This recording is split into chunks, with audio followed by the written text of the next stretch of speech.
안녕하세요. 넷째 짜라투나 이렇게 말했다 72강 진행하겠습니다. 오늘도 일부 6장 청백한 범죄인에 대하여 진행해 보겠습니다. 이게 워낙에 심오하고 어려운 내용들이다. 그래서 지금 강좌가 지금 상당히 여러 개를 이제 투입해서 살펴보고 있는데, 여기서 청백한 범죄인이 저지른 죄는 살인과 강탈인데, 이 사람들이 왜 살인과 강탈을 한 것이냐, 그 범죄의 동기, 그리고 구체적인 살인과 강탈의 내용을 이제는 알기 위해서 지금 니체는 계속 그 무의식의 뿌리까지 이제 파고 들어가면서 이걸 이제는 파악을 해가지고 좀 알려주는 과정을 지금 전개를 하고 있습니다. 그래서 지난 시간까지 도달을 했던 지점은 뭐냐면은 이 창백한 범죄인들의 정체, 이 정체가 뭐냐라는 거네. 정체는 뭐라고 표현했냐면은 그대로 쓰여 있는 거죠. 이 정체는 좀처럼 서로의 곁에서 쉬지 못하는 뱀들이 얽히고 설켜 있는 상태다라고. 그러니까 이 사람 속에는 지금 뱀들이 얽히고 설켜 있다는 거네. 그러니 뱀들은 세상으로 뿔뿔이 흩어져 먹잇감을 찾게 된다, 이런 얘기죠. 자, 이 얘기는 지금 우리가 이거는 이제 우리 궁울연구 빈몸 활성화 메커니즘과 이제 같은 얘기죠. 여기 우리가 지금 뱀이 지금 두 마리가 얽히고 설켜 있잖아요. 그렇죠? 그러니까 여기서 지금 그러니까 창백한 범죄인의 상태라고 하는 것은 지금 이 두 뱀이 얽히고 설켜서 올라가는 궁울연구 빈몸 활성화 과정이 어느 정도 진행이 되고 있는 사람들이다, 이렇게 볼 수가 있어요. 하지만은 이 사람들은 이렇게 얽히고 설켜 있지만은 이버맨시를 수태 분만한 거는 아닌 상태라, 이렇게 보시면 되는 거죠. 그렇죠. 궁울연구 빈몸 활성화는 이버맨시 수태 분만을 해야지 맞는 거죠. 그게 핵심이죠. 근데 얘는 그냥 뱀들만 얽히고 설켜 있어. 원래 인간이라고 하는 것은 원래 뱀으로부터 출현을 한 거란 말이에요. 여기 보면은 우리가 창세기 때 우리가 선악과 사건이라고 하는 그 이원론적 망상 세계가 이제는 구현이 되면서 이 세계가 출현을 할 때 생로병사가 만들어진 거죠. 이렇게 할 때 우리는 그 선악과 사건이 뱀과 이부 사이에서 일어났잖아요. 그때 뱀이 여기서 등장을 했잖아요. 여기 이때의 뱀독을 당한 거죠, 사실. 그 뱀독이 계속 심화되는 과정이죠. 지금 인류 역사라고 하는 게. 그러니까 지금 인간의 몸속에 뱀이 들어와 있는 거거든요. 이런 과정을 통해서 뱀독이 들어와서 인간의 몸속에 뱀들이 있는 거나 마찬가지란 얘기죠. 그래서 이 땅의 존재로 내려오게 되는 거죠. 인류가 땅으로 내려왔다. 지상. 그걸 타락으로 주로 표현을 한 거죠. 그러니까 우리 몸속에 뱀들이 있는 거예요. 그런데 뱀들은 있어. 그런데 뱀들이 얽히고 설켜 있다고 하는 거죠. 우리 몸속에. 그러니까 모든 인간 몸속에는 뱀들이 있다는 거예요. 뱀독들이 있다는 거예요. 그래서 그 뱀과 뱀독들 때문에 우리가 생로병사를 겪고 죽게 된다고 하는 거죠. 자, 그래서 이 얘기, 그러니까 이 사람들도 마찬가지라는 얘기죠. 그런데 이 사람들은 뱀이 이렇게 가만히 고요하게 있는 게 아니라 활성화되어 있는 상태, 막 얽히고 설켜가지고 막 이렇게 활성화되어 있는 상태에서 이제 이 뱀들이 뿔뿔이 흩어져서 먹잇감을 찾게 되는데, 이 뱀들은 뭐를 기본으로 가지고 있는 거예요? 독을 가져, 독성. 독뱀들이다라고 하는, 이 독을 가지고 있는 뱀들이라는 거죠. 일반 순한 뱀이 아니고 뭐 살모사 같은 뱀들이라. 그 치명적인 독을 가지고 있다는. 그래서 이 치명적 독뱀들이 이 사람들 몸속에서 나가가지고 사람들을 무는 거죠. 물어서 그 사람들로 하여금 고통을 받게 하고 죽게 만드는 거죠. 그러면서 뭐를 가져온다는 거예요? 그 사람들의 생명을 가져온다는 거죠. 생명력을 빨아들인다고 하는 거죠. 그러니까 이 사람들이 지금 강탈하는 건 뭐예요? 사람들을 도구로 죽이고 그 사람들의 생명력을 가져오는 게 강탈이고, 그 과정을 통해서 결국 그것이 곧 살인이 돼버린 거죠. 그러니까 이 사람들의 몸속에서 지금 독뱀들이 활성화되어 있기 때문에 그렇다고 하는 거죠. 자, 그러니까 이것은 지금 이 사람들의 상태는 우리가 불교적으로 보면은 우리가 중도의 길이 시작이 될 때에 이게 지금 우리 몸에서 이 이 과정이 이렇게 활성화되는 건 이 중도의 길이 활성화되는 거니까 유무의 이원론적 세계에서 그것이 극으로 치달으면 이제 중도가 발동을 하는 거니까. 그래서 이 순서대로 가는 거잖아요. 유, 무, 이원론적 세계관에서 이것이 극으로 가면은 속죄가 되고 진죄로서 중도의 길이 열리기 시작한다. 여기 초기 단계에 있다. 이렇게 보시면 되는. 자, 그래서 우리가 이 치명적 독뱀들이 타인을 공격을 해가지고 죽일 때에 뭐를 가져오는 거냐면 결국 그 피를 가져오는 거죠. 생명을 가져온다. 생명이 되는 피를 흡수하게 된다. 피를 흡수해 온다고 하는 거예요. 지금 이 피를 흡수하는 그 이유 자체는 왜 그러냐면은 지금 이 사람들이 그 자신들이 독으로 고통을 받고 있잖아요. 독으로 고통받는다. 지금 이 사람들이 생로병사를 겪으면서 이 삶을 살아갈 때 이 이원성 세계, 그 우리가 선악과 사건에서 그 뱀이 한 역할이 이원성을 분리를 시켜가지고 이원성적인 걸 만들어낸 거니까 거기에 이제 고통을 받고 있으니까 이 고통을 덜어내기 위해서 뭐예요? 약으로서. 그러니까 생명이 되는 피를 흡수하는데 이 피의 역할이 뭐가 하는 거예요?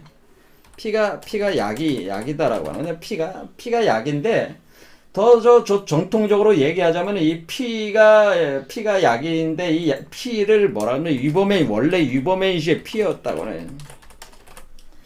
그러니까 위버맨시의 피는 뭐냐면은 원래 이독제독이라는 표현에서 제가 말씀드렸듯이 뱀독을 정화를 해가지고 약으로 만들고 그 약을 피로 삼아가지고 우리가 위버맨시를 육화시키는 것이다. 제가 이렇게 표현을 했었어요, 과거에. 그 뱀이 이거 독성 물질을 변화시켜서 정화를 해서 만드는 것인데, 그럴 때 우리가 지금 이 사람들은 그 뱀독을 스스로 정화할 능력이 없는 거죠. 정화할 능력이 없으니까 자신들의 그것을 고통, 질병 상태, 생로병사 상태를 벗어나기 위해서 타인의 어떤 사람이든지 위버맨시의 피는 아니더라도 상당히 그 피가 나름대로 정화가 되어 있는 사람들, 우리가 인간이 살고 있다고 하는 것은 생명력이 있다는 것은 피에 생명력이 있다 그런 표현이 있듯이 그 피에 그 맑음이 있는 것인데 거기서 생명력을 뺏어온다고 하는 거죠. 뺏어서 그거를 가지고 만약에 독이 가득 차면 죽게 되고 질병에 걸려서 죽게 되는 거니까 그것을 완화시키려는 약으로 쓰려는 그 의도가 있다고 하는 거죠. 이게 본래 의도라는 게, 원래 이 존재들은 뭐냐면은 지금 이 뱀독으로 인해서 자신들이 겪는 그 고통을 덜기 위해서 결국에는 타인을 피를 강탈하고 그들을 결국 피를 강탈하는 건 생명을 강탈함이 되는 거고 그들을 죽이는 원인이 된 것이다. 이런 얘기죠. 그러니까 이 사람들이 여기서 이제 주장을 그 다음 보면은 이 가련한 신체를 봐라. 신체가 고통당했던 것, 갈구했던 것을 저 가련한 영혼이 제멋대로 해석했다. 자, 신체가 고통을 당한 건 왜 고통을 당한 거예요? 자, 뱀독 때문에 고통을 당한 거잖아요. 갈구했던 건 뭐예요? 이 독을 치료하기 위한 약이잖아. 그런데 이 가련한 영혼은 그걸 잘못 해석을 해가지고 이 영혼은 그것을 살인의 쾌락이고 그리고 칼의 행복에 대한 욕망으로 해석을 했다. 이런 얘기예요. 그러니까 사실은 그 어떤 누군가를 죽이는 데서 오는 쾌감, 살인을 하는 데 있어서 쾌락, 그거로 자기는 또 변명을 하지만은 그게는 아니라는 거죠. 또 칼의 행복에 대한 욕망으로 또 이렇게 해석해서 또 설명하는 것도 아니라는 거였어. 그래서 여기서 우리는 벌써 여기서 한 3단계로 파고들어 나갔다는 걸 알 수가 있어요. 어떻게? 처음에는 그 페르소나로서의 어떤 그런 자기 합리화 내용은 이원성 세계관. 처음에는 이걸 가지고 이제 변명을 한 거고, 두 번째는 뭐야? 두 번째 변명에 들어가서는 복수심에, 신에 대한 복수라고 자기는 또 설명을 한 거지. 두 번째. 근데 세 번째 와서는 뭐라 그런 게? 나는 죽이고 싶어서 죽였다는 거죠. 살인 쾌락. 칼의 행복, 갈증, 칼의 행복에 대한 갈증으로 내가 한 것이다. 이런 얘기죠. 그런데 이게 다 아니었고, 지금 이게 다 아니었고, 뭐라는 거예요? 네가 지금 그 신체에서 네가 독으로 고통받는 신체에 대한 약에 대한 갈망이라는 거죠. 이 사실은 약을 얻으려고 했다는 거죠. 그러니까 결국 이것은 뭐냐면 맨시의 피를 원한 것이라는 거죠. 맨시의 피를 원한 것이다. 이런 겁니다. 그래서 우리 답을 찾은 거예요. 고통받는 신체에 대한 약에 대한 갈망이다. 이런 겁니다. 자, 이거를 이제 한 발 더 넘어가면은 결국 뭐예요? 맨시 수태분만에 대한 근원적인 어떤 충동과 의지, 이것 때문에 그렇다는 거죠. 왜냐면 맨시 수태분만을 해야지만이 사실은 이 병을 치유할 수가 있어. 생로병사를 치유하는 유일한 약은 맨시야. 이것이 최종적인 약이야. 그렇죠. 남의 피를 이렇게 빨아봐야 그것은 순수한 피가 아니란 말이야. 맨시 피가 아니란 말이야. 그래도 그 짓을 계속 한다는 얘기지. 그런데 지금 자기가 가지고 있는 생로병사의 그 고통을 치유하려는 유일한 약은 맨시니까 사실은 이 사람들은 뭐예요? 사실은 맨시를 원한다고 하는 것을 알 수 있어요. 이 사람들도 역시 마찬가지로 맨시 얘기를 원한다고 하는 걸 알 수가 있어요. 그런데 이 사람들은 자기 모순에 빠진 거죠. 그래서 왜? 이 사람들은 원래 그 신체에 대한 신체 경멸론자들 있잖아요. 신체 경멸론자 이데아 추구 또는 영혼의 세계로 이렇게 가려고 하는 자인데 그럼 내가 다시 맨시가 된다고 하는 것은 맨시 신체자가 된다고 하는 건데 그럼 다시 신체를 다시 얻어야 된다는 거니까 이건 지금 자기 모순에 빠진 거죠. 표면적으로 자기가 내세우는 페르소나적인 어떤 그런 자기 변명과 이 진짜 이유, 이게 이제 진짜 이유를 찾은 거죠. 진짜 이유는 맨시에 대한 사실은 근원적 충동이고 의지가 있었다고 하는 거예요. 그러니까 어때? 지금 니체가 보기에는 이 판관들이 보기에는 어떤 거야? 사실은 동정의 여지가 있는 것이 왜? 이 사람들도 너희들도 맨시를 수태분만하고 싶어 하는 것이다. 본질적으로는. 근데 그게 안 되니까 그 문제가 네 안에서 해결을 못 하니까 네가 타인의 피를 빨아다니면서 다닌 것이다. 그들을 그래서 그 피를 빨아서 강탈하고 그 사람들을 죽이는 그런 행위들을 저지르고 있는 것이다. 이렇게 이제 진단을 한 거죠. 그래서 답이 나온 거죠. 이렇게. 자, 그래서 이 사람들은 사실은 뱀을 풀어가지고 자기 몸 안에 있는 뱀을 풀어가지고 사람들한테 보내가지고 사람들한테 독을 주면서 약을 뺏어오는 거죠. 그러니까 독을 주고 약을 가져온다 이런 개념이 이거는 뭐야? 이독제 약이라고 해야 되나? 이것도 이독제 독이다. 이것도 뭐야? 상대방한테 독을 주고 약을 가져오는 교환 관계를 만든 거죠. 그러니까 상대방한테 독을 주고 약을 가져오는 거예요. 독을 주고 약을 가져오면 상대방을 죽이고 대신 약을 갈취해 온다라고 하는 거예요. 그러면은 이 사람들은 지금 뱀이니까 이 사람들은 치명적 뱀들이 지금 치명적 독뱀들을 풀었잖아요. 자기 치명적 독뱀들을 풀어가지고 사람들을 잡아먹는 개념이 되는 거니까 이게 뭐야? 이것이 바로 그 뱀들은 악마라고 하는, 뱀들은 자신들이 가장 경멸했던 것, 악이라고 불렀던 뱀, 자신들이 있으니까 기독교인들은 뱀을 악마라고 그러잖아요. 사탄이라고 그러잖아요. 이걸 사탄이고 악마다 이렇게 기독교인들은 얘기를 하잖아요. 이렇게 사탄이고 악마인 이 뱀을 스스로 자신들이 자기 몸 안에는 사탄이고 악마에 해당되는 뱀들을 풀었으니까 이 사람들이 바로 사탄이고 악마죠. 사탄이고 악마인데 지금 자기가 악이라고 불리는 지금 병이 든 거를 지금 악이라고 불리는 악이 덮친다. 그러니까 지금 하는 행위가 뭐야? 이렇게 뱀을 풀어가지고 이렇게 하는 행위 자체가 지금 뭐야? 뱀이라는 악을 풀어가지고 하는 거니까 이게 악마 그 자체잖아. 지금 마귀 새끼잖아. 이게 지금 마귀 새끼, 마귀가 돼버렸잖아요. 그래서 사실은 그는 자신을 고통스럽게 했던 것으로 고통을 가려한다. 그러니까 자신이 지금 뱀독 때문에 고통을 당했는데 뱀을 풀어서 사람들에게 뱀독을 주고 있으니까 자신을 고통스럽게 했던 것으로 사람들에게 고통을 주면서 하는 그 행위 자체가 지금 뱀을 통해서 하니까 이건 악마가 된다. 악마, 사탄이 되고. 이런 얘기죠. 하지만 이와 다른 시대가 있었고 이와 다른 악과 선이 있었다라고 하는 거죠. 그러니까 이 사람들이 지금 살고 있던 니체가 살던 시대가 있고 또 이제 그 이전에 이제 중세 시대가 있었다는 거죠. 중세 시대. 중세 시대에는 어떤 일이 있었냐면은 이제 그 역사적 그 얘기를 하는 겁니다. 한때는 의심과 자기 의지가 악이었다라는. 이때 중세 시대는 뭐예요? 그러니까 여기 뒤에 얘기한 마녀가 나왔네. 이때 병든 자는 이단자가 되었고 마녀가 되었다. 이단자로서 마녀로서 그는 고통받았으며 그리고 고통을 가려했다. 자, 여기까지 보겠습니다. 자, 그래서 이때 이 중세 시대에는 누가 병든 자야? 이 중세 시대에 병든 자로 낙인이 찍힌 사람들은 마녀 사냥을 당한 사람들인데, 이 마녀 사냥을 당한 사람들은 이 사람들의 특징은 의심과 자기 의지가. 그 의심이라는 게 뭐야? 뭐 갈릴레오 갈릴레이가 뭐 지구는 돈다. 기존에 뭐 어떤 그런 천동설에 대해서 지동설, 코페르니쿠스 지동설 이런 걸 얘기를 할 때 사실 의심을 하는 거 아니에요. 기존의 어떤 그런 거에 대한 의심을 하는 그 사람들, 그리고 그것을 벗어나려고 하는 사람들, 이런 사람들이 마녀 사냥을 당해서 죽었잖아요.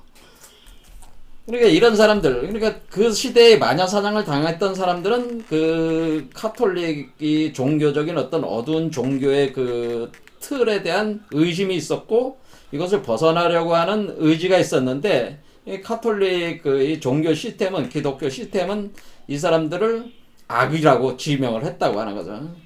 그리고 그럼으로써 이 사람들은 병든 자들로, 사람들은 질병으로, 그러니까 이 하나의 전염병으로 그때는 지탄을 받았고 이단자로 몰아버렸죠. 그래서 마녀로 만들어버린 거죠. 그러니까 이단자로서 마녀로서 그저는 고통을 받았다. 그는 고통을 받았다. 그러니까 마녀로서 고통을 받았다. 근데 이 사람들은 뭐야? 그리고 고통, 마녀로서 그는 고통받았으며, 그리고 고통을 가하려 했다. 이 얘기는 뭐냐면은, 바로 이렇게 결국에는 자기 의심과 자기 의지를 가지고 그 중세시대의 그 카톨릭 기독교 권력에 저항을 해가지고 벗어나려고 한다고 하는 것은 자신이 가지고 있는 어떤 그런 거를 통해가지고 이 세상을 바꾸려고 하는 거 아니겠어요? 자, 이런 행위는 뭐야? 이런 행위는 사실은 자기가 가지고 있는 그 사유구조가 사실은 현실에서는 허용이 안 되니까 현실에서는 고통의 원인이 되는 거잖아요. 삶에 있어서는. 결국에는 마녀 사냥이 돼가지고 불에 타서 죽게 되는 고통을 또 당하게 되는 거잖아요. 그런데 이 사람이 이런 거를 포기하지 않고 자기가 계속 이렇게 하는 이유는 뭐가 되는 거예요? 누군가를 또 마녀로 만들려는 행위잖아요. 또 보면은. 그럼 그 사람도 또 역시 고통을 당해서 그렇게 될 수밖에 없는 거잖아요. 그래서 여기서 이제는 논법이 어떻게 되는 거예요? 지금 니체는 뭐래? 그러니까 자기가 고통을 당하는 거로 고통을 주는 이 행위는 심리적으로 일종의 투사행위죠. 투사행위. 그렇죠. 내가 고통받는 걸로 타인의 고통을 주려고 하는 행위.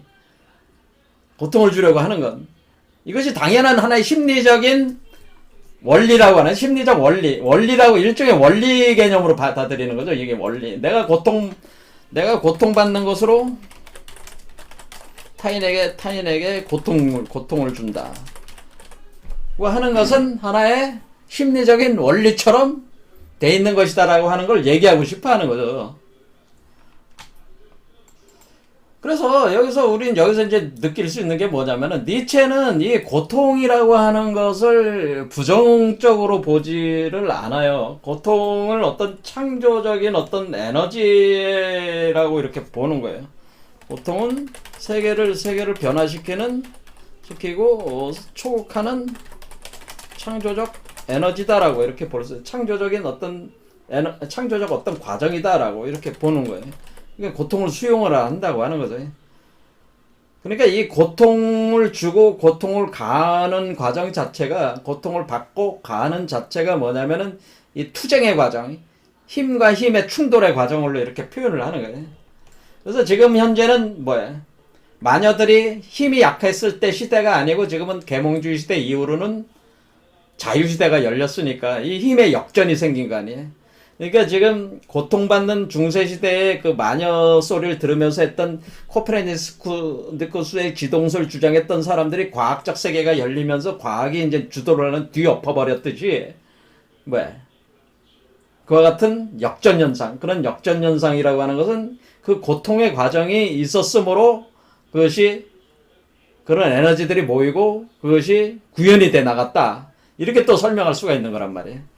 그래서 이 부분은 상당히 상당히 굉장히 심오한, 그러니까 힘의 의지와 관련돼 가지고 심오한 해석을 할 수가 있는 부분인데, 여기서 이제 더 이상 이 부분에 대해서 깊이 이 얘기를 진행하지 않기 때문에 요 정도까지만 이제 하겠습니다. 요 부분은. 어쨌든 니체가 보기에는 고통이라고 하는 것은 우리가 적극적으로 활용할 수 있다면은 우리 자신을 변화시키고 초국하는데 아주 중요한 그 요소로 우리가 자리매김할 수가 있다. 그래서 고통을 회피하는, 그러니까 니체는 고통을 회피하는 게 아니고 고통을 적극적으로 활용하는 주의예요. 창조적으로 활용하자는 주의예요. 그런 개념이다라고 하는 거죠. 자, 그런데 어쨌든 간에 이 사람들도 사실은 뭐야? 이 사람들도 고통을 받고 있잖아요, 지금 창백한 범죄인도 피가 부족한 상태인데, 위범의 시 피가 부족한 독으로 차 있으니까, 근데 고통을 받는 상태인데, 이 사람들도 뭐예요? 자신의 고통이 있는 거를, 그것을 벗어나기 위해서 다른 사람의 고통을 또 주는, 이런 과정을 거쳐 나가면서, 또 변화가 일어나고 있는 거를 지금 설명을 하고 있는 거죠. 그래서 이 뒤에 구절들을 보면은 니체는 지금 이 창백한 범죄인들의 겪는 이 과정 자체를, 고통을 받고 고통을 주는 이 과정 자체를 부정적으로 생각하지는, 반드시 부정적으로만 보지는 않습니다. 그러니까 필연적 과정으로서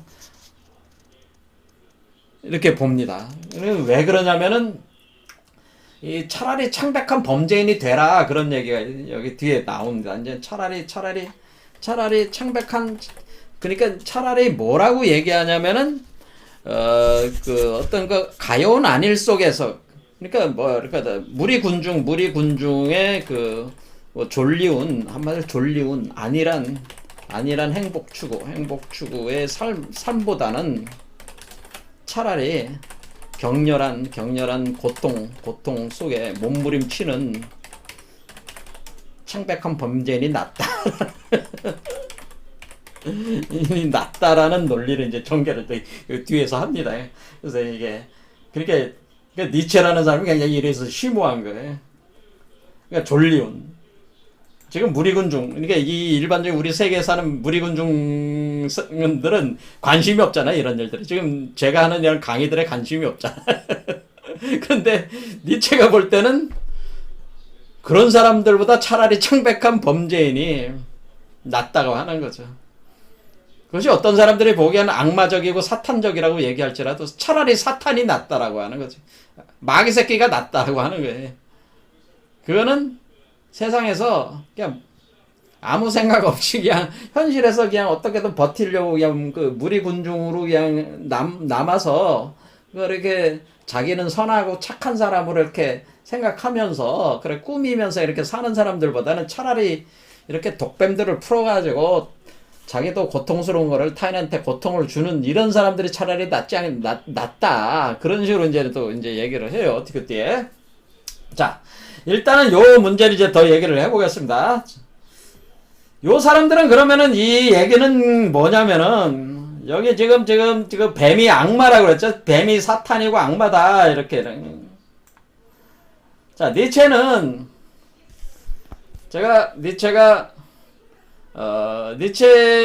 사실은 안티크리스트였지만은 그는 당대의 그 카톨릭과 기독교라는 그 제도적 어떤 그런 시스템을 반대한 거죠. 그들이 만든 이데올로기, 한마디로 예수라고 하는 2000년짜리 예수가 가리킨 거와는 완전히 다른 거를 지금 가리키고 있어요. 그래서 저도 마찬가지지만은 아마도 많은 공부를 하신 분들은 지금 현재 기독교가 카톨릭은 완전히 이단이라고 볼 수밖에 없어요. 왜냐하면 예수가 가르친 거와는 근본적으로 달라요. 지금 기독교와 카톨릭은. 이거는 정말 끔찍한 일이에요. 제가 볼 땐. 근데 예수가 2000년 전에 가르친 내용이 이토록 변질될 수 있는가에 대해서 제가 경악을 금할 수가 없는, 아마 니체도 그렇게 생각했을 거예요. 그래서 저는 생각을 할 때 니체야말로 예수의 진정한 후계자라고 보는 겁니다. 니체는 예수의 진정한 후계자다, 이렇게 보는 거예요. 그래서 여기서 그러니까 그래서 예수의 근데 진정한 후계자인데 그냥 후계자가 아니고 청출로람한 거예요. 그러니까 예수가 당대 2000년 전에 했던 그 사람들에게 가르쳤던 그 비유 체계보다 좀 더 굉장히 강력하고도 좀 더 아주 구체적이고 실제적으로 통합적으로 얘기를 자기네 생각을 피력을 계속해서 이 철학적 스타일로 만들어냈기 때문에 제가 볼 때 뭐 예수가 뭐 책 한 권 쓰신 분은 아니잖아. 근데 니체는 책도 쓰고 근데 나름대로 자기 아주 정밀하게 틀을 만들어 나가려고 노력은 했잖아요. 그렇죠. 많은 책을 쓰면서. 그래서 사실은 실제적인 어떤 효용성 면에서는 니체가 훨씬 예수보다는 시대적 상황에 맞고 또 그만한 어떤 역량을 보여준 분이다, 이렇게 보는, 청출어람했다, 저는 이렇게 생각한다, 그런 얘기죠. 하지만 예수를 부정한 게 아니고 예수를 정통으로 개성한 거나 마찬가지다, 그렇게 보시면 맞는 얘기입니다. 여기서 이제 뱀에 관련된 문제도 뭐냐면은, 예수는 뭐라고 그랬냐면은 지난 시간에 우리가 모세의 뱀에 대해서 얘기를 했어요. 모세가 여기서 이제는 요 얘기를, 이게 굉장히 심오한 얘기이기 때문에 쉽게 알아들으실 수가 있는지 모르겠습니다. 자, 제가 이제는 지난 시간에 느보산 사건을 다시 이게 얘기를 했습니다. 이걸 다시 보려고 하는데요. 느보산 사건은 구약에 나오는 이 모세가 구약에 이제는 각종 모세 오경에 기록된 느보산에 있어서의 이 뱀과 관련된, 우리가 지금 뭐냐면은 뱀에 관련된 얘기는 성경에서 가장 핵심적인 얘기들이에요. 뱀이 등장을 할 때는 성경에서 핵심이다라고 이렇게 보시면 돼요. 그러니까 뱀에 대한 이해를 통해서 성경 전체를 관통하면서 이해할 수가 있단 말이에요. 그런데 이 뱀에 대한 얘기가 나올 때 모세하고 관련돼서 뱀에 대한 이야기가 중요한 게 한 두 가지 정도가 나옵니다. 두 가지 중에 두 번째가 바로 느보산 얘기입니다. 첫 번째는 모세라는 사람이 모세가 첫 번째는 야훼를 만났을 때, 그러니까 처음에 여호와라고 하는 존재를 만났을 때, 그때 이제 뱀에 관련된 사건이 하나 있었고요. 모세의 지팡이가 뱀으로 변하는 사건이 하나가 있었고, 두 번째 사건이, 뱀이 등장하는 사건이 모세 오경에서 바로 느보산에서의 사건이 있어요. 이 느보산에 있는 사건을 가지고, 예수가 뭐라고 얘기를 하냐면은, 예수는 자신을 모세와 비유를 하면서 이제 얘기를 하는 건데, 요한복음 3장에 이렇게 써 있습니다. 요한복음 3장에 모세가 광야에서 뱀을 든 것과 같이 인자도 들려야 하리니, 이렇게 할 때 여기 인자라고 하는 말은 사람 인자의 아들자이기 때문에 사람의 아들이라는 뜻이에요. 그러니까 예수는 자신을 신의 아들이라고 하질 않고 통상적으로 자신을 항상 표현할 때 인자라고 표현했어. 사람의 아들이라고 표현했어. 왜 그랬을까요? 사람 속에서 태어나는 위버맨시였기 때문에 그래요. 예수가 바로 여기서 인자라는 표현 자체는 이게 위버맨시라는 표현이에요. 이게는 예수는 인자라, 사람의 아들이라고 한 것이고, 니체는 위버맨시라고 한 겁니다. 같은 얘기입니다. 이걸 이해를 하셔야지, 예수의 인자 사상을 니체가 위버맨시 사상으로 정통으로 이었다고 하는 것을 알 수가 있고, 예수의 정통 후계자라고 하는 것을 납득할 수가 있다고 하는 거예요. 그래서 여기서 인자도 들려야 한다는 것은 다른 말로 위버맨시를 들어야 한다. 이렇게 바꿔놓을 수도 있죠. 자, 우리는 이와 같이. 근데 여기서 그 예수가 모세가 광야에서 뱀을 든 것 같이 이렇게 했으니까 모세의 뱀을 가지고 설명을 한 거란 말이야. 자, 그럼 여기서 이제 뱀이라고 하는 거를 이제 잘 생각해야 된다. 뱀. 근데 여기서 뭐예요? 이는 저를 믿는 자마다 영생을 얻게 하려 하심이다. 영생을 얻게 하려 하심이라는 거죠. 하나님이 세상을 이처럼 사랑하사 독생자를 주었으니, 독생자가 뭐라는 거예요? 바로 사람의 아들 인자라고 하는 거죠. 독생자를 주셨으니, 자, 독생자는 누구야? 인자죠. 근데 왜 독생자라고 했을까요? 기독교인들은 독생자는 하나님의 유일한 아들이다라고 이렇게 해석을 하는데, 그건 완전히 잘못된 생각이에요. 왜? 사람의 아들이라고 했잖아요. 사람의 아들로서 유일하다, 그런 뜻이야. 사람의 아들로서 유일하다는 건 뭐야? 이렇게 생각하시면 되죠. 여러분의 집안에 뭐 부부가 있는데 애가 하나밖에 없어. 그럼 그 독생자죠. 김가 집안에 애가 하나, 이가 집안에 애가 하나, 박씨 집안에 애가 하나, 뭐 김씨 집안, 이씨 집안, 박씨 집안 이렇게 애가 하나 있으면 아, 우리 김씨 집안은 애 하나라, 얘가 독생자예요. 이렇게 얘기하잖아요. 김씨 집안에 이씨 집안에 애가 하나 있으면은 이것도 독생자예요. 이렇게 얘기해요. 그럼 그 가짜가 독생자잖아요. 이런 개념의 독생자라는 얘기예요. 자, 그러면은 독생자라는 표현은 뭐겠어요? 독생자는 여러분 몸속에 애 하나가 나오면은 요게 여러분의 독생자잖아요. 여러분 몸에 둘이 나오는 게 지금 아니잖아. 유일한 자식으로 나오잖아, 지금. 둘이 나오질 않잖아. 지금 위버맨시는 독생자잖아요.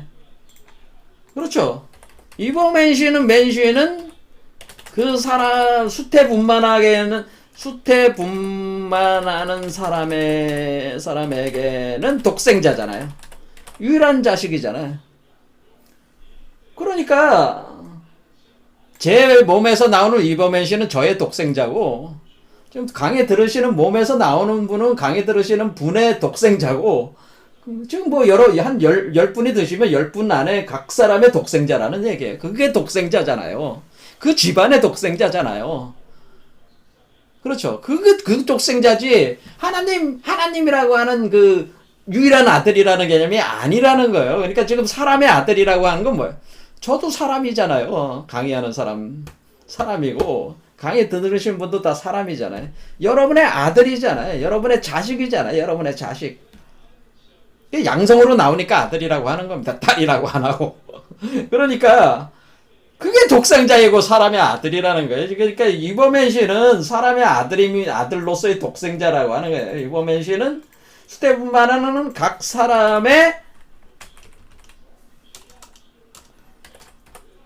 아들로서 독생자다, 이런 뜻이에요. 그래서 앞뒤 문장이 딱 연결이 돼야 돼. 이게 틀이 맞아야 되는 거 아니야. 그렇죠? 그래서 독생자를 줬다. 모든 사람에게 독생자를 줬다는 건 뭐예요? 이처럼 살아가서 독생자를 준다라고 하는 거는 위버맨시를 각 사람마다 수태분만하게 한다라는 뜻이잖아요. 그러면 위버맨시가 있어야지만이 멸망치 않고 영생을 얻게 한다. 위버맨시가 있는 사람은 더 이상, 그러니까 생로병사가 영생한다는 건 생로병상 불생불멸 상태. 이게 바로 뭘 불생불멸의 그 어떤 그 생로병사가 사라진 불생불멸의 상태잖아요.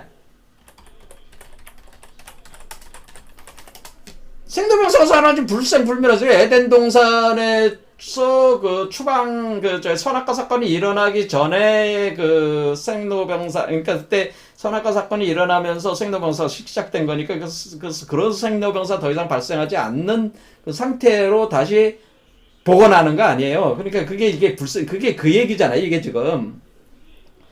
자, 그런데 여기서 지금 뭐예요? 그러니까 이 문구, 간단한 문구잖아요. 이 문구를 이해하는 사람이 기독교에도 거의 없다는 거지, 이게 지금. 그러니까 기독교가 아니야.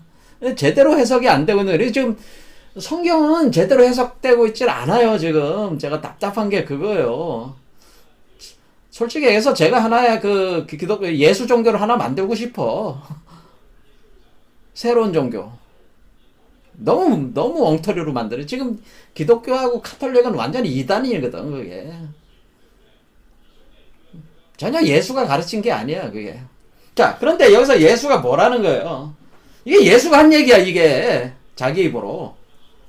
딴 사람이 한 얘기가 아니고, 복음서인데 복음서 안에서 자기가 직접 얘기한 걸로 지금 설명이 되고 있는 거예요.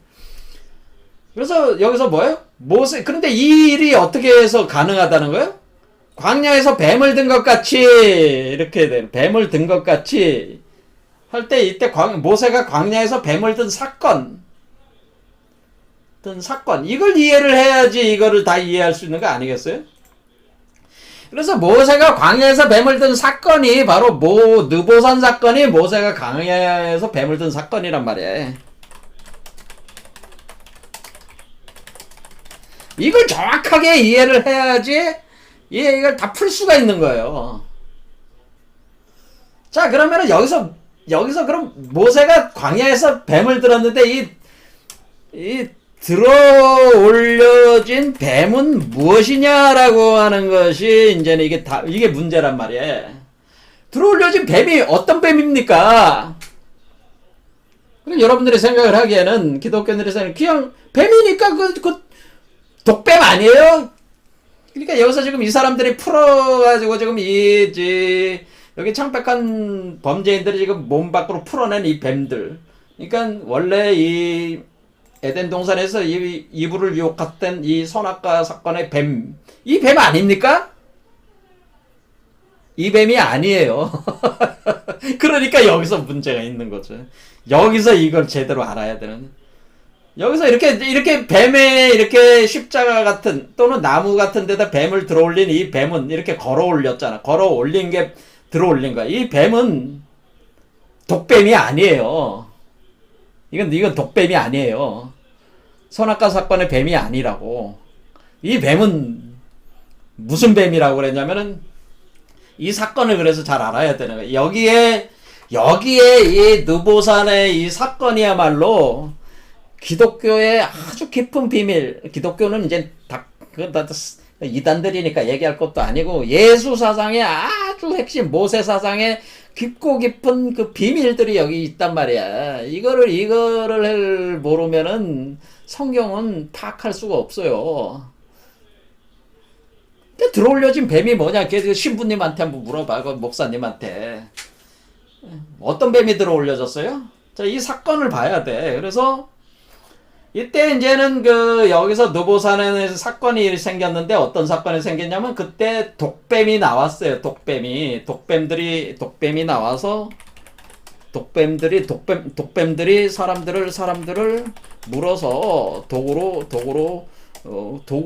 독을 주입한다. 독을 주입했다. 독을 주입하면은 몸에 열이 발생하네. 열이 확 발생하니까 열이 발생하면 어떤 생에는 몸이 뜨거워지는 몸이 뜨거워진. 그래서 이 뱀을 가리켜서 불뱀이라고 하는 거야. 불뱀. 그래서 독을 가지고 있는 몸에 열을 발생시키는 불뱀. 그래서 이걸 네아심 세라핌이라고 그랬다. 제가 얘기했습니다. 이게 그래서 이런 뱀인데, 그래서 사람들이 이렇게 죽어 나가니까 모세가 이제 어떻게 하느냐면은 모세가 불뱀으로 죽었잖아요. 사람들이 막 다 죽어서 나 자빠진단 말이야. 여기 보면 이게 아니라 여기 막 사람들이 쓰러져 죽어가고 있잖아요. 그러니까 모세가 어떻게 했냐면은 모세가 조치를 내린 게 뭐냐면은 놋새뱀을 만들었어요. 놋뱀이라고도 하고 이때 놋새는 뭐예요?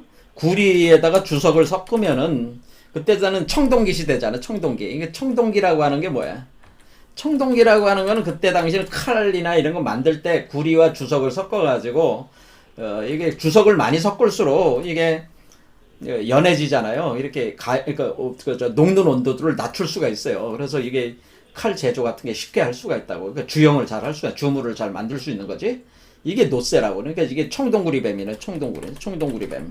청동구리뱀을 만들어 가지고 이 나무에다가 걸어놨어요.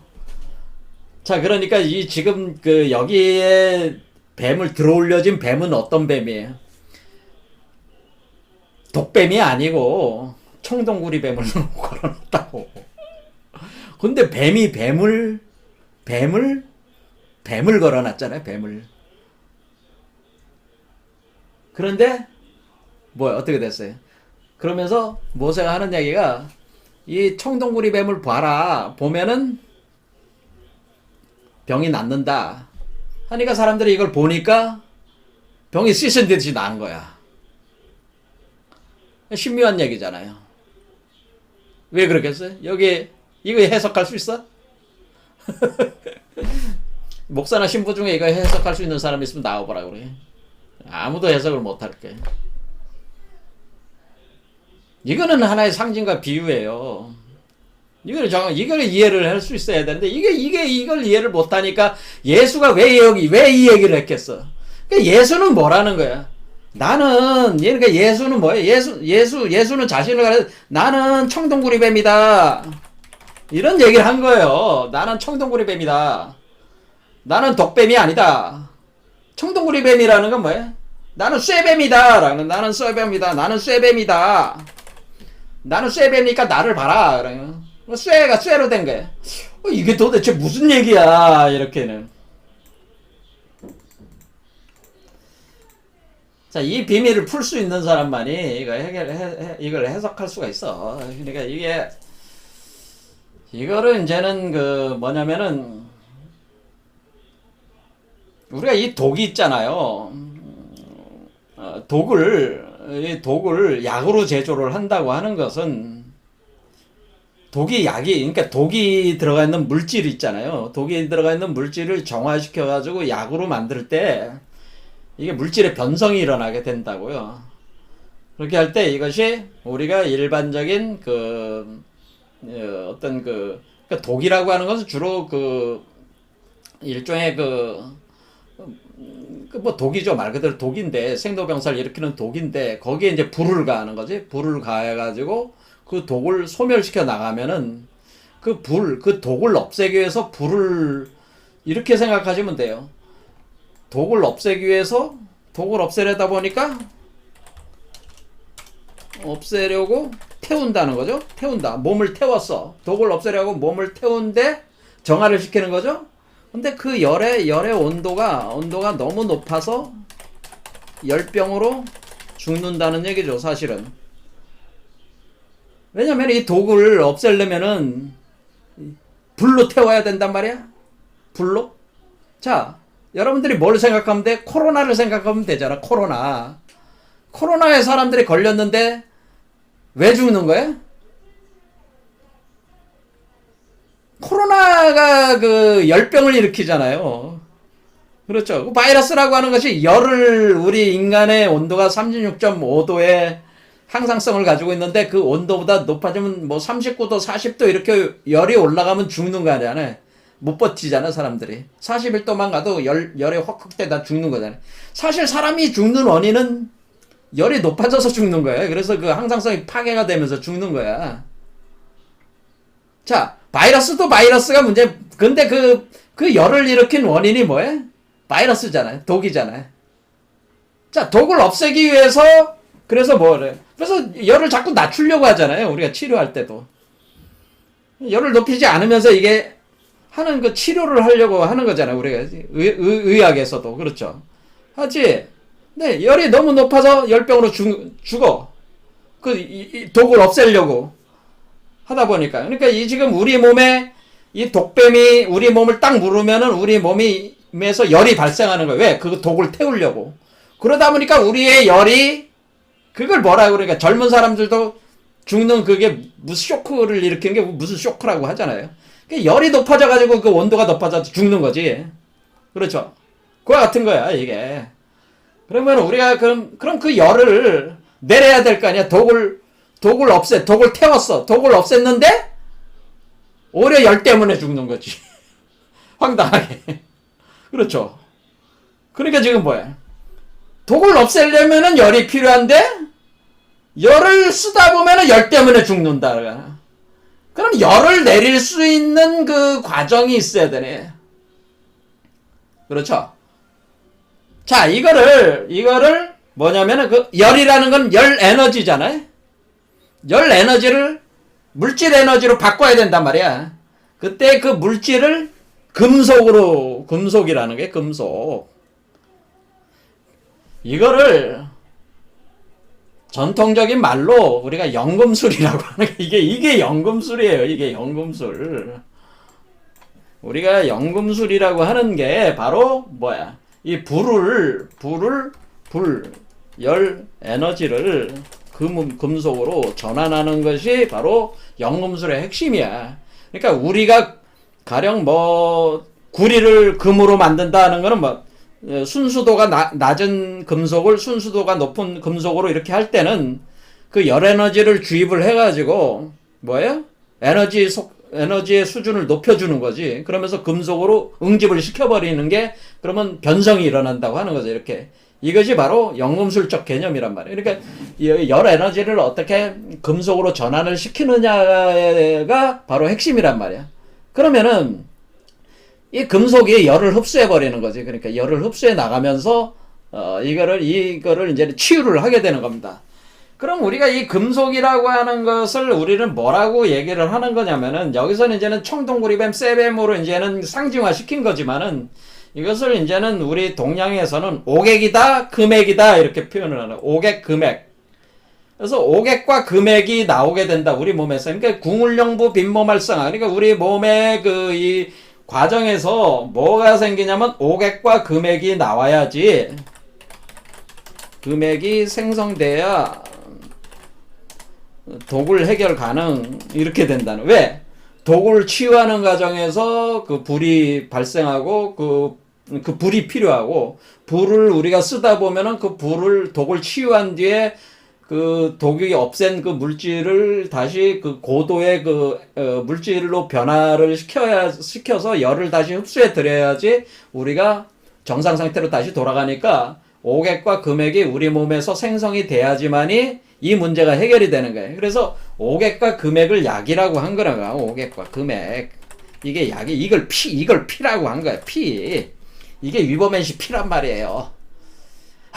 이해가 되십니까? 이거 너무 이 메커니즘을 기존의 기독교 목사나 신부들이 과연 이런 거는 전혀 아는 사람이 없을 거예요, 아마. 그러니까 해석을 할 수가 없다는 거지. 그래서 예수가 지금 자기를 쇠뱀을 봐라, 쇠뱀이 된다고 하는 것은, 노쇠뱀이 된다고 하는 것은 자신은 독을 처리를 하면서 그 열적인 에너지들을 자기 안에 있는 피에 해당되는 위버맨시를 만드는 그 그것이 오객과 금액인데 그걸로 전환을 했다는 얘기예요. 그 전환을 하는 걸로 이렇게 만들었다고 하는 거예요. 그렇게 만들어가지고 그것을 위버맨시 또는 사람의 아들을 우리가 수태분만 성육화 시킨다고 하는 겁니다. 그러니까 이 오객과 금액이 있어야지만이 사실은 이 문제들이 해결이 되는. 왜냐하면 열을 쓰더라도 열을 계속 흡수해 들여가지고 독을 치유하면서 흡수해드리고 독을 치유하면서 흡수해드리고 하면서 더욱더 피가 더욱 고도화되는 거죠. 그것이 오객과 금액으로 고도화가 되는 거예요. 이것을 연금술 과정이라고 하는 겁니다. 자, 이거 설명하다 보니까 시간이 또 많이 흘렀습니다. 다음 시간에 또 강좌를 또 더 해야 돼요. 왜냐면 우리가 뱀이 악마고 사탄으로 이제 규정이 되는 거는 우리가 요한계시록에 이제 등장을 합니다. 요한계시록 12장에 보면은 큰 용으로 표현되는데 큰 용이 내어 쫓기니 옛뱀 곧 마귀라고 하고 사탄이라고도 한다. 하고 이렇게 분명히 옛뱀이 바로 선악과 사건의 뱀이고요. 이 용은 이 뱀이 자라가지고 용이 된 거예요. 그런데 이 붉은 용인데요. 이 붉은 용이 옛뱀 곧 마귀인데 사탄이죠. 분명히 여기 표현돼 있죠. 마귀 사탄이거든요. 이게 왜 이거 뭐를 하고 있냐면은 이 한 여자가 아이를 배워서 임신 그러니까 한 여자가 수태해가지고 아이를 수태해서 분만하려고 그래. 그런데 그 아이를 먹어들으려고 그래, 이 용뱀이. 그러니까 이 얘기는 뭐예요, 지금? 지금 여기서 지금 이 용뱀이 하는 역할은 지금 독뱀이 지금 하는 거는 뭐냐면은 스스로 자신의 몸 안에 위버맷이 피를 생성하지 못하는 사람들. 그러니까 그래서 오객과 금액을 생성하지 못하는 사람들은 그러니까 독을 치유하기 위해서 열을 주입하고 열 에너지를 다시 금으로 전환시켜 나가면서 치유된 그 독성 물질들을 정화된 물질을 금으로 전환시켜 넣어서 열을 다시 흡수해 드리는 거죠. 이런 과정을 진행하지 못하는 사람들은 뭐예요? 타인으로부터 이런 요소들을 착취해내려고 하는데 그 구체적인 모습 자체가 아예 위버맨시를 수태 분만한 사람들의 그 아이, 그 태어나면은 그 위버맨시를 그러니까 먹어버리려고 한다는 거죠. 그러니까 여기서 아이를 삼키려고 한다. 그 아이를 삼키려고 하더니 할 때 이 아이가 바로 위버맨시다. 위버맨시 아이. 그러니까 지금 요한계시록에도 위버맨시가 나오는 거야, 안 나오는 거야? 나오는 거죠. 그렇죠. 그래서 이런 내용과 이제 관련이 돼가지고 다음 시간에 다시 용뱀에 대한 문제. 그러니까 이게 니체가 이걸 아주 잘 알았다는 거죠. 그래서 지금 설명을 안 한 게 뭐예요? 저번 시간에 제가 그 에덴 동산의 불칼에 대해서 설명을 안 했잖아요. 그러니까 지금 그런 문제까지 통합적으로 해서 이 문제들에 대해서 다시 한번 보도록 하겠습니다. 오늘 여기까지 하겠습니다. 감사합니다.